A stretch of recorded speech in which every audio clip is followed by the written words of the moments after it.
अस्सलाम वालेकुम नाज़रीन, मैं हूँ रियाज़ुल हक़ और आप देख रहे हैं मेरा यूट्यूब चैनल। उम्मीद है आप खैरियत से होंगे।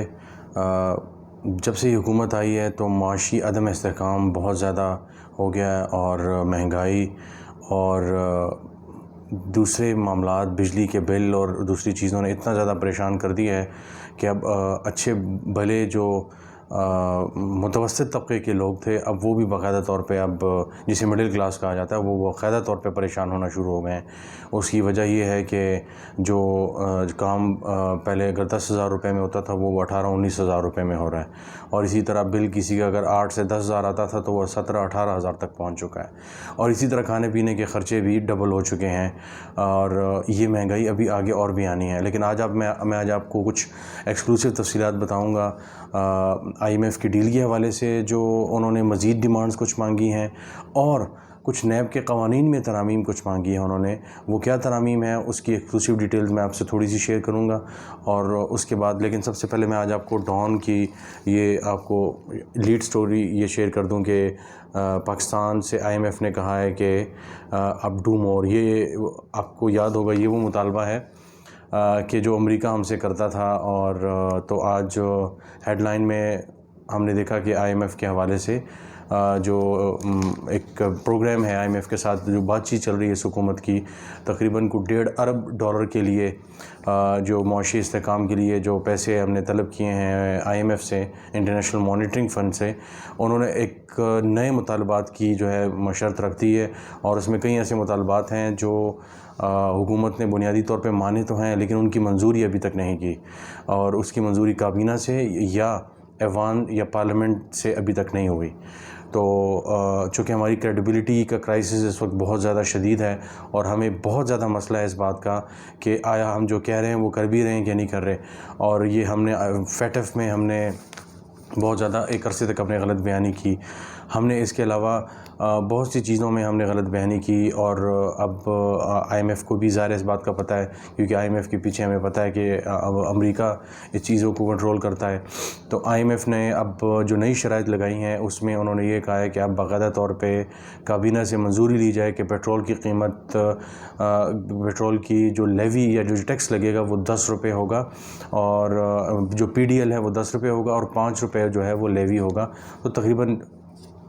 14 से 15 रुपये तो सिर्फ़ ये पेट्रोल बढ़ने के इम्कानात हैं। और इसके अलावा जो मार्केट में इस वक्त रेट चल रहे हैं, अगर वो रेट भी शामिल किया जाए तो 20 रुपये से 30 रुपये तक का इजाफ़ा जो है अभी आने वाले दिनों में पेट्रोल में हो सकता है। और एक शर्त तो इन्होंने ये रखी है। फिर बिजली की कीमतों के हवाले से इन्होंने कहा है कि बिजली की कीमतों में इजाफ़ा किया जाए, नोटिफिकेशन किया जाए। अभी तक पेट्रोल के हवाले से और बिजली के हवाले से नोटिफिकेशन नहीं हुआ। इसी तरह जो 44 और 45% नॉर्थ और साउथ के लिए बिजली गैस की कीमतों में इजाफ़ा हुआ था, उन्होंने कहा कि उसको भी नोटिफाई करें।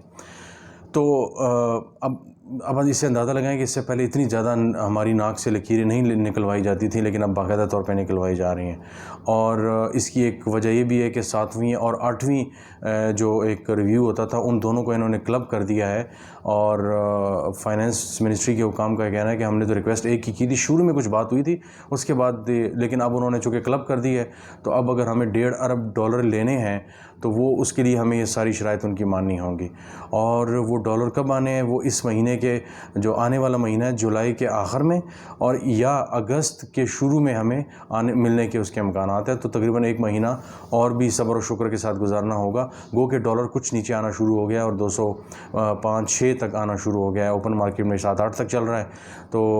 और ऊपर से ये भी खबरें आ रही हैं कि इसहाक डार साहब को नया पासपोर्ट भी मिल गया है, और वो शायद अगले महीने के पहले हफ्ते में मुल्क में वापस भी आ जाएं, और बाकायदा तौर पे मुआशी जो भागदौड़ है वो संभालें, जिस पे मिफ्ताह इस्माइल साहब कुछ दिनों से बड़े परेशान भी नज़र आ रहे हैं। लेकिन उन्होंने एक TV शो में ये कहा कि उन्हें किसी किस्म की कोई परेशानी नहीं है, नवाज शरीफ साहब जो भी फ़ैसला करेंगे उन्हें वो फ़ैसला कबूल है। बहरहाल कहने का मकसद था कि ये डॉन की जो स्टोरी थी, इसके डू मोर से आप अंदाज़ा लगा सकते हैं कि उन्होंने कहा है कि 750 से 800 अरब रुपए की जो टैक्स कलेक्शन आपने करनी है, उसके लिए भी आपने ये सारे काम करने हैं जो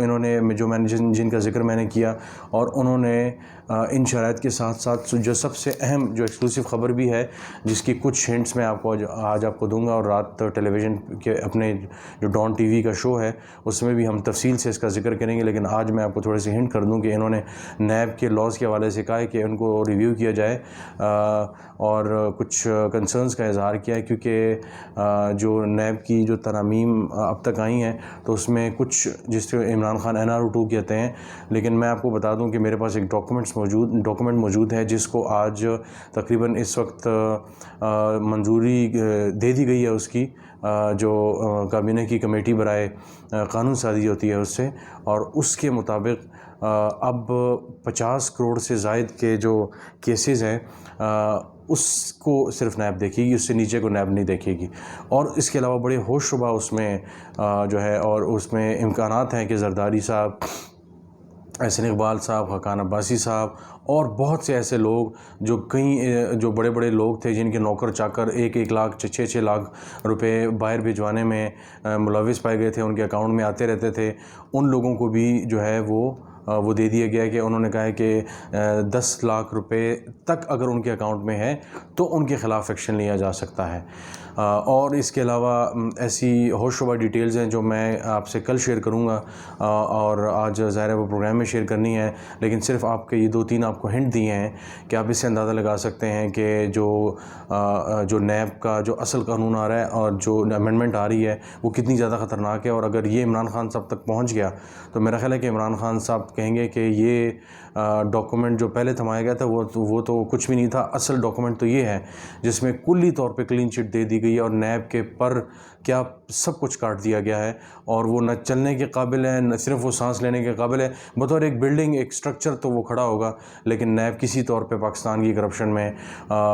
किसी किस्म के केसेस जो है वो टेकअप नहीं कर सकेगा, और उनमें जो बड़े बड़े लोग हैं वो सब छूट जाएंगे, और प्ली बार्गेन के हवाले से उसमें बड़े होशरुबा इंकशाफात हैं। तो वो जब आप अमेंडमेंट्स देखेंगे वो मैं इंशाल्लाह आपसे तफसील से वीडियो शेयर करूँगा, तो उसके बाद आपको अंदाज़ा होगा और दुख भी होगा कि इस मुल्क में क्या होने जा रहा है, और क्या इस मौजूदा जो इत्तेहादी आए हैं क्या उनका इक़्तिदार में आने का यही मकसद था कि जो PTI के जो अक्सरियती वोटर है ओवरसीज़ उनका राइट ख़त्म किया जाए, इसके अलावा इनके ख़िलाफ़ जितने भी नैब में केसेस हैं उनको तकनीकी तौर पर नॉकआउट किया जाए, ताकि अगर कल उनकी हुकूमत नहीं भी आती तो वो तमाम केसेस उनके ख़िलाफ़ नहीं होंगे जिन लोगों के ख़िलाफ़ ये केसेस हैं, जिसमें ज़ाहिर है बड़े लोग शामिल हैं, जरदारी और जैसे मैंने नाम लिया खाकान अब्बासी साहब और इस तरह एहसन इकबाल वगैरह।